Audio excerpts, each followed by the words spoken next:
ബീഹാറിൽ ഉണ്ടായിരിക്കും. മഹാരാഷ്ട്രയിലും ഹരിയാനയിലും ഉണ്ടായ സംഭവത്തിന്റെ ഒരു അതേ തെരഞ്ഞെടുപ്പ് റിസൾട്ടാണ് ഇവിടെ ഉണ്ടായിരുന്നത്. അപ്പൊ മഹാരാഷ്ട്രയിലും ഹരിയാനയിലും എന്ത് നടന്നുവെന്ന് ശ്രീ രാഹുൽ ഗാന്ധി തന്നെ വ്യക്തമായി ജനങ്ങളോട് സൂചിപ്പിച്ചതാണ്. അതിന്റെ റെപ്പറ്റീഷനാണ് ഇവിടെ ഉണ്ടായിരിക്കുന്നത്. അപ്പൊ ഇന്ത്യയിൽ ജനാധിപത്യം അപകടത്തിലാണ് എന്നുള്ളതിന്റെ ഏറ്റവും വലിയ സൂചനയാണ്. നിഷ്പക്ഷവും നീതിപൂർവമായ നിലയിൽ ഇനി ഇന്ത്യയിൽ തെരഞ്ഞെടുപ്പ് നടക്കില്ല.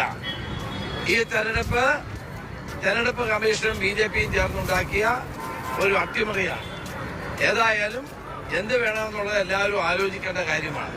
ഇനി അവരുടെ മോഡി ഷാ ഭരണത്തിന്റെ കീഴിൽ ഒരു നിഷ്പക്ഷ നീതിപൂർവമായ തെരഞ്ഞെടുപ്പ് ഇന്ത്യയിൽ നടക്കില്ല എന്നുള്ള ഇതിന്റെ ആവർത്തിച്ചുള്ള പ്രഖ്യാപനമാണ് ബീഹാറിൽ നടന്നത്. മഹാരാഷ്ട്രയിൽ നടന്നപ്പോൾ നമ്മൾ പറഞ്ഞു, ഹരിയാനയിൽ നടന്നപ്പോൾ പറഞ്ഞു, പരാതികൾ കൊടുത്തു, ഒരു പരിഹാരം ഉണ്ടാകുന്നില്ല.